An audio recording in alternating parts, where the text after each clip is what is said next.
to ancient Rome now. So, are there any representations of Egyptians in Roman art? I discovered the following artifact called Roman head of a Greek-Egyptian male. Now, this topic is just on the Egyptians, I discovered but I wanted to just delve into certain things that people don't understand about Hollywood, because there was a conversation about Cleopatra, and people didn't like the fact that they had did a video about Cleopatra. And I'm looking at this video right now. You guys can go check his channel out. Good channel. You see that? I highlighted it. According to the meme's author, the new documentary wasn't realistic because they used black actors to play the Egyptians, while records from that period. I wanted to do a video so badly about this because it's involved, and people did not understand why there was such an uproar and having a black woman, now whatever black means, I don't mean to say black because I know that term is retarded, a brown skinned woman play Cleopatra and not a pale pink or yellow skinned woman playing Cleopatra. And the reason for the uproar, I want to say, is because of two things. Number one, we have to realize that we are talking about racial groups and not hues of complexion, because hues of complexion and hair texture has absolutely nothing to do with race, has nothing to do with ethnicity, as every ethnicity has a dark or pale hue, skin complexion, kinky, curly, wavy, straight hair. Everybody blonde, hair, brown hair, dark black hair, this straight hair, all this stuff can be blue eyes, green eyes, red hair, blonde hair. Every race can have these features, all these phenotypes, with different eye shapes and these things. Any phenotype, we are all kin technically through Noah, right? Adam and Eve, blah blah blah, but preferably through Noah, who had Ham, Shem, and Japheth. So I want you guys to understand that first, before we get into the topic. But let them play. I want to play this video. And other Greco-Roman people looked like this. However, based on my knowledge, I realized this was misinformation. Okay, yes, the pale hue. I decided to dig deeper. Now, I want people to understand, if you read your Bible, it talks about leprosy. And I know a lot of people get up in arm about leprosy because people want you to believe this idea of leprosy is only with the sores and the disfigurement. But if you read the part about Moses, when his sister Miriam and his brother Aaron was speaking against him for marrying an Ethiopian woman, go into the book of, I want to say Leviticus, and you could read, is it Leviticus or is it, I believe it's Leviticus, but go into your Bible and read about the time, or you can Google it. Moses' sister Miriam and Aaron was speaking against Moses, and God was upset because God ordained, he chose Moses, and how dare they speak against a man that God chose. So when Miriam had spoken against Moses, God had inflicted Miriam with leprosy. Now, it didn't say clean leprosy. It said God gave her leprosy. And it said it turned her as white as snow. And it didn't say it gave her sores. And it didn't say any of that. It said it turned her as white as snow. And she had to sit out of the tents for 7 days as any leopard, right? So I want y'all to understand that these paler hues of complexions were byproduct to clean leprosy. This is the truth. This is how you get things such as vitiligo, albinism. These are all forms of clean leprosy. Okay, that they renamed and reclassified it, as they do, to albinism, and they have very different strands and mutation of this clean leprosy that they now call vitiligo or albinism, right?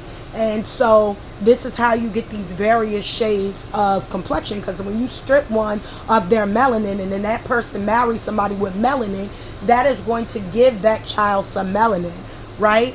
It's going to give them back what has been lost through this genetic mutation, or this genetic plague, if you will. Okay, so there's that. Just a little lesson for y'all. When I started my research, something caught my attention.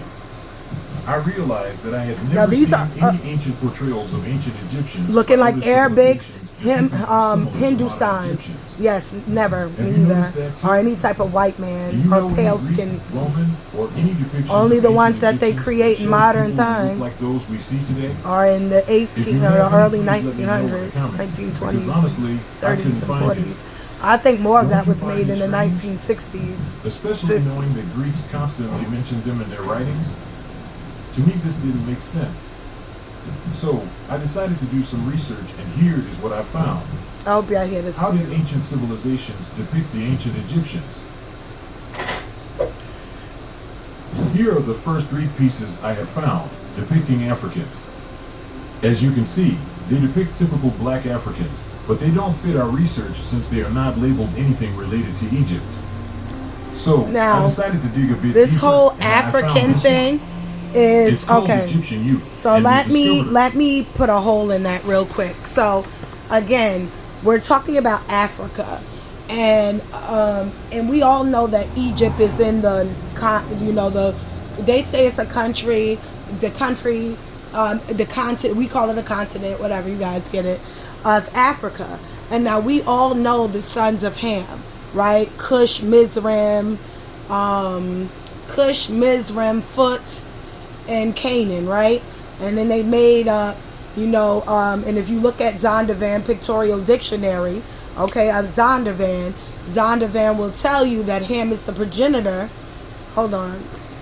Now, as you can see, this is the Zondervan, and it says Ham, the youngest son of Noah, born probably 96 years before the flood, and one of the 8 persons to live through the flood. He became the progenitor of the dark races, not the Negro, but the Egyptian, the Ethiopians, the Libyans, and the Canaanites. Okay, his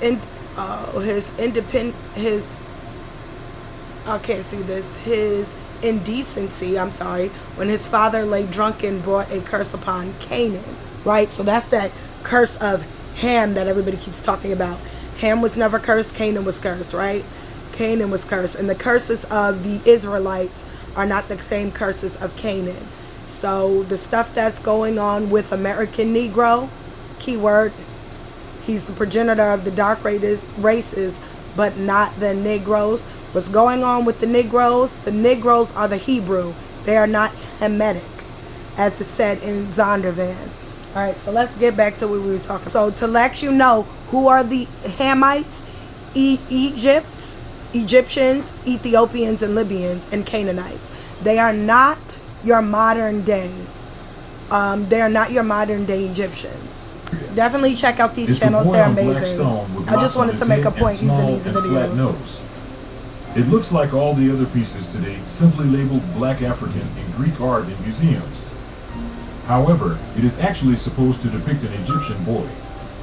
Then, after more research, I discovered 2 additional Greek bronzes from the city of Leontopolis in the Delta. It is very similar in style to the previous piece labeled Egyptian Youth, and another one of a fisherman from the Delta. Both exhibit characteristics of indigenous Africans with dreadlocks or flat noses. It is clear that it is Greek art because these styles have nothing to do with the indigenous Egyptian art.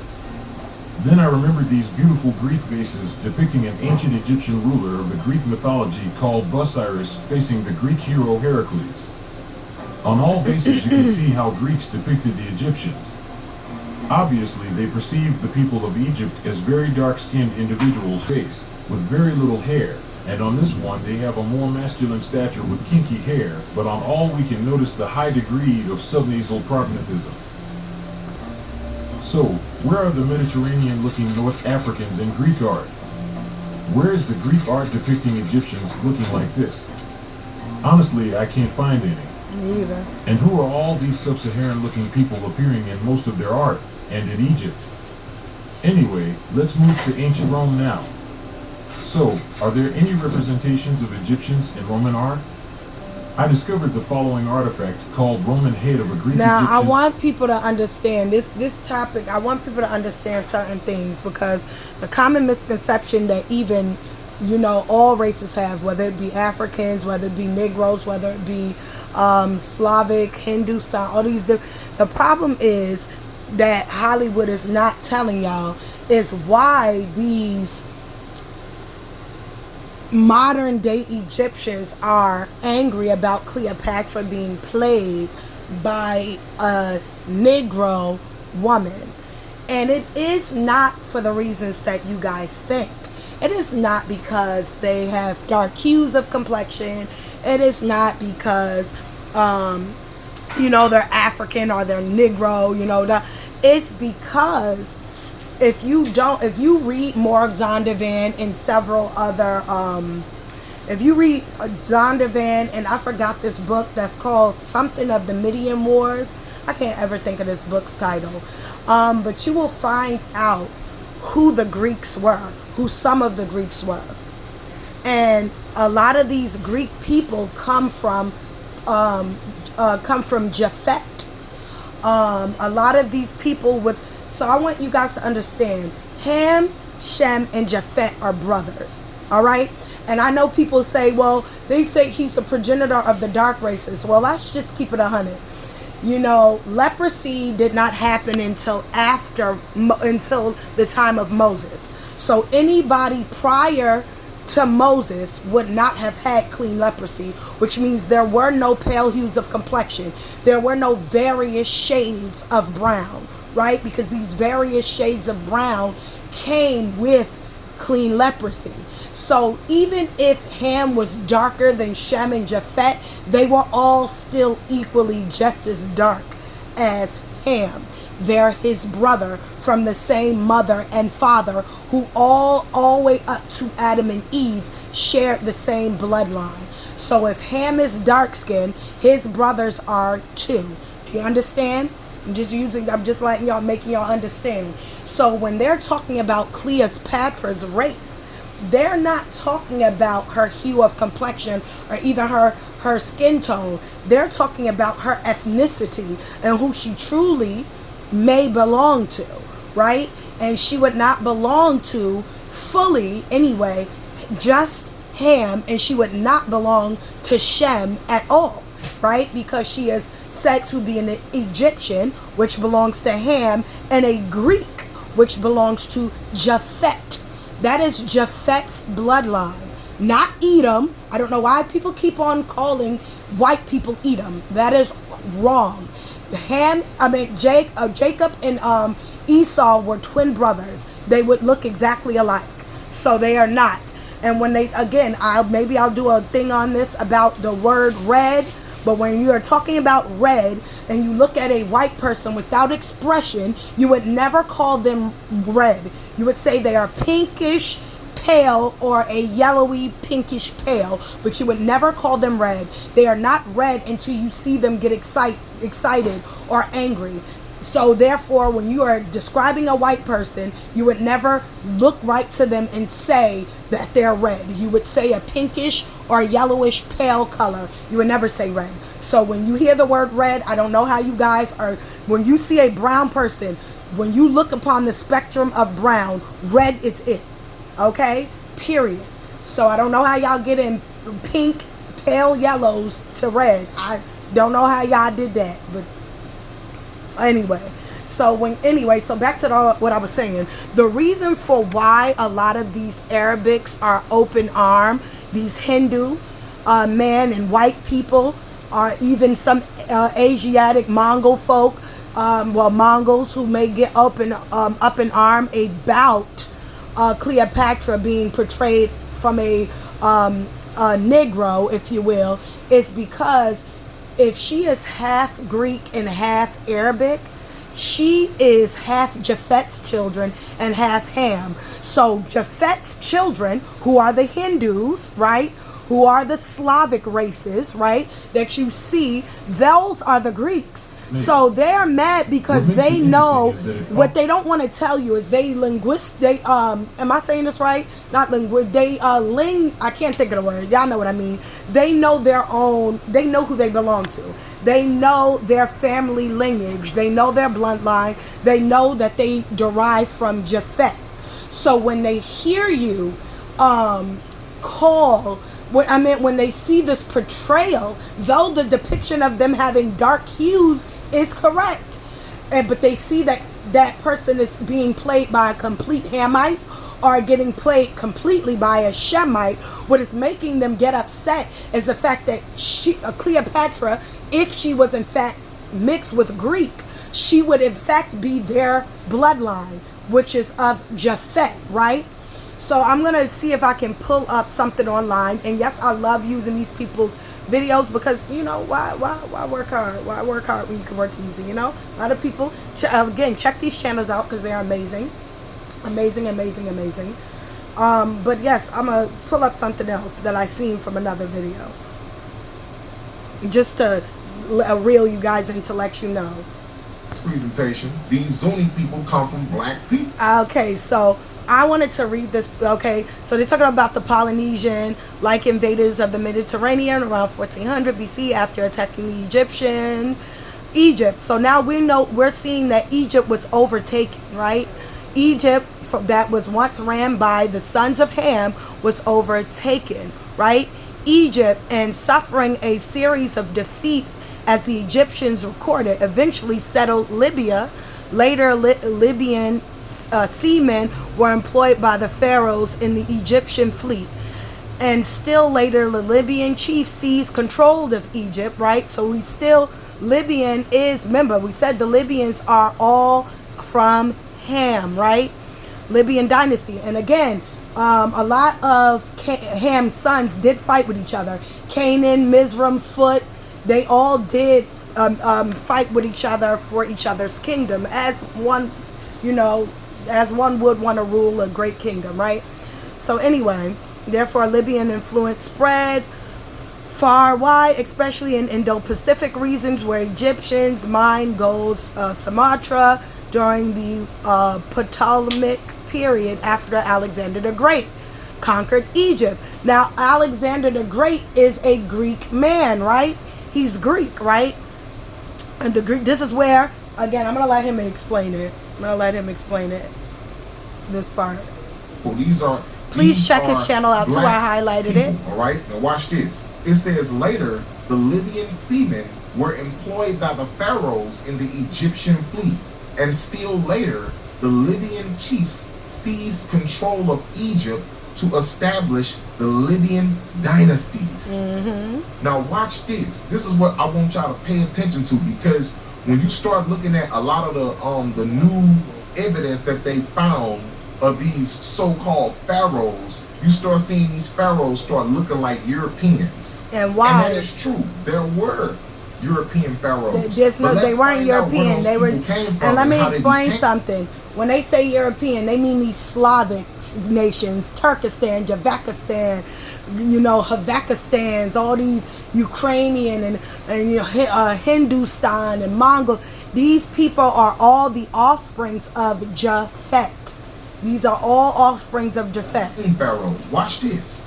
It says thereafter, these, Northern European influence spread far and wide, especially in the Indo-Pacific region, where the Egyptians mined gold, as in Sumatra. Watch this. During the Ptolemaic period, after Alexander the Great conquered Egypt, who was a Greek, Libyan seamen in the service of the Greek pharaohs. Right, there we go. The Greek pharaohs. So this is when Japhet's children took over Egypt. Do you guys now understand? Japhet's children took over Egypt. Then after and Alexander yes, the Great they had dark hues of complexion. For Egypt, the Greek pharaohs explored widely, some of them settling parts of the Pacific. Greek pharaohs. So after the Greeks conquered Africa, That's Okay. when these Greek European Thank pharaohs you. start popping up. Those That's are why I Japheth's told y'all, children. Africa, parts of Africa from the Greeks. Which When we the all Greeks know. That's how conquered Africa got its name, Africa. They started putting Greek names on the land. That's where some of them came from. Some of the names in Africa still retain their natural name. All right, so I wanted to read this aloud to show you guys who took over the land, as he said. And if you see, it says, after this they were dispersed abroad on account of their language, and went out by colonies everywhere, and each colony took possession of that land which they light upon, and unto which God led them, so that the whole continent was filled with them, both inland and I can't see that, and marsh, I don't know how to say, marsh time countries, if I'm saying that right. There were some also passed over the sea in ships. The inhabitants, the inhabited, they, I mean, the sea in ships, and inhabited the island. Sorry. And some of those nations do still retain the denomination which were given them by some have given them yes, but also, I'm sorry, but some have lost them also, and some have only admitted certain changes in them, that they might be the more intent. I'm sorry, I'm reading it through my thing. Intangible to the more I cannot say this word at all. To the inhabitants. I'm sorry.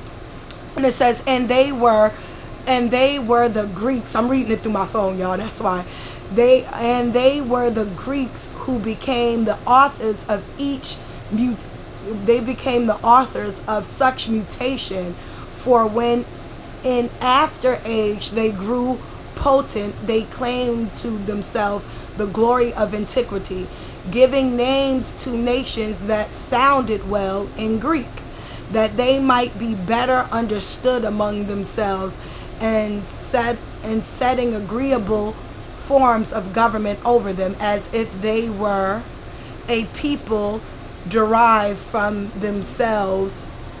And then I know it's probably somewhere at the top. I want to. In which they light upon, and unto which God led them, so that the whole continent was filled with them. All right. Part I did want to get to is where they're talking. Okay, I know that he's probably going to move to the top when he reads, but here it goes. Tharis, also called those whom he ruled over, Tharshians. I'm probably not saying this right, but please excuse me. Reading these names ain't the best, and sometimes my reading ain't the best. So it's Tharshians, but the Greeks changed the name into Tharshians, and so many were. And so many were the countries that had the children of Japhet for their inhabitants. Do you understand me now? They're letting you know who these Greeks are, baby. There are, and I guess they're saying Tarshish, because that is Japhet's children, but hell, Tarshish, and it says, and so many were the countries that had the children of Japhet for their inhabitants. Of the three sons of Gomer, okay, I don't know how to say, Ashkenaz founded Ashkenaz, y'all know already what that is, who are now called the Greeks. I don't know how to say that name, please, the Reginians. So did the Raph, I don't know how to say that, I'm sorry, y'all. Found the Raphians, now called the Philologians, the Paphlongians, and the Thergama and Thergamians, who, as the Greeks resolved, were named Phrygians, of the three sons of Jovan, also the son of Japhet. Okay, so this is letting you. Elsa gave name to the Elseans, who were his subjects, They they are now they are now the I don't know how to say that, Elonians, Tharsis, or however, the Tharsians, for so are the Sicilians and of old called, the signs of which is that the nobles cities they have the okay. So basically, not to keep on continue to make this video long, so now you know who took over ancient Egypt. So the original Greeks did have dark hue. Yes, they did. As Ham, Shem, and Japhet are all brothers, right? All brothers. So they're all going to share hues of complexion. And again, this is before clean leprosy, which is what? Albinism, your modern day albinism, your modern day vitiligo, your modern day white pale, light brown, red bone, if you want to call them that, light skin, high yellow. All these different shades came from the plague called leprosy. This is true. They know it. We know it. It's not to be funny. This is a fact, right? And this can be proven because again, prior to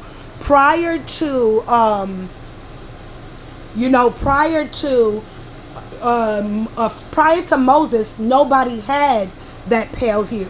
Nobody had that pale hue, because if they had that pale hue, when Moses pulled his hand from his bosom, as God had told Moses to do, to show Pharaoh, to scare him into letting the people go, if Pharaoh had already had that pale hue, when Moses showed him his hand, he wouldn't have thought nothing of it.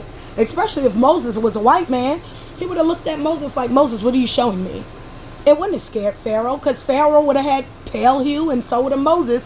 So Moses wouldn't notice any different. These people were dark hues of complexion, dark brown. They were ranging in your darkest brown shades that you should see people in. So I'm talking about your darkest of dark Sudanese, dark, almost nearing black color, to me, this mahogany brown, to not even lighter than me. It's probably a shade lighter than my hue, which is very dark, which is me untanned by the sun. That's the hues in which, and the light is off right now, so I can't really show you my hue. But if you see me in other videos, I'm a very dark hue woman.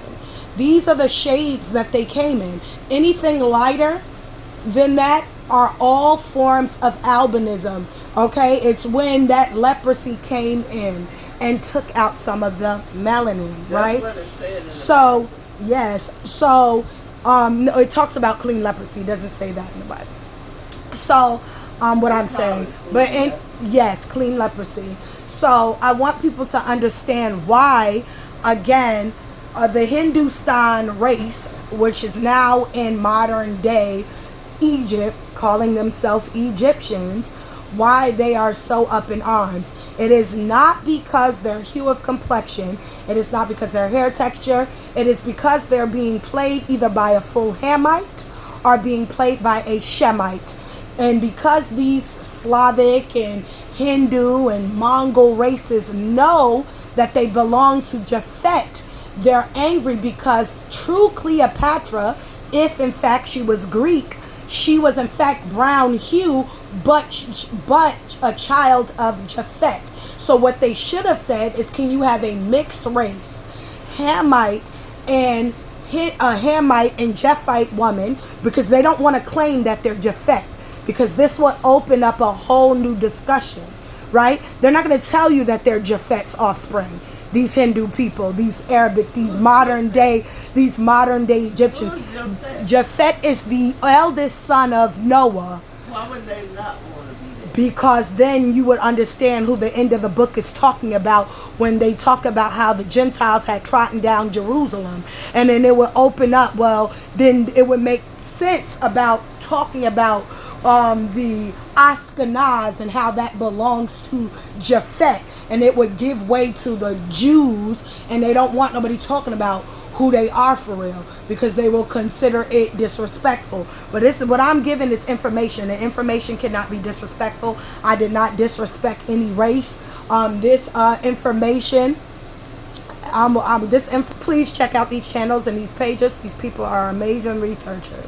I do not take any credit. I'm just giving my own opinion from information that I found, yes, through watching their videos, and yes, through reading. And a lot of their videos, when you put two and two together, believe me, when I watched the video of why they were up in arms about Cleopatra, I just started doing more research on Cleopatra to figure out why they were so up in arms about the situation. Alright, so anyway, long story long, I didn't think I was going to make this video that long. Long story long is that Japhet's children know who they are. They know who everybody else is as well. I seen another video that I wanted to do a video on. I hate editing, guys. That's why I haven't been posting. I try to just talk off the top of my dome. What I want you guys to understand is that they know who they are for real, and they know who everybody else is.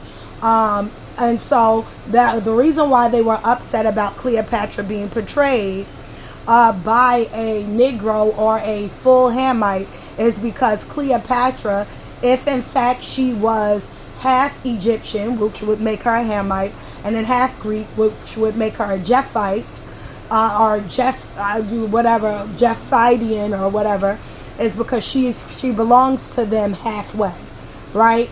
And again, they wanted the portrayal of what they modernly look like, but in ancient time they would not have looked like what they look like now. And again, we're talking about clean leprosy, when they got these pale hues of complexion. Anyway, this is Kendra with Trust TV. Y'all make sure y'all like, share, and subscribe to all these content creators. They are amazing. Make sure you like, share, and subscribe to my videos. I don't know, I always post wildly, so just stay tuned to my content. Stay up, stay blessed, and put God first. This is Kendra with Trust TV, and I'm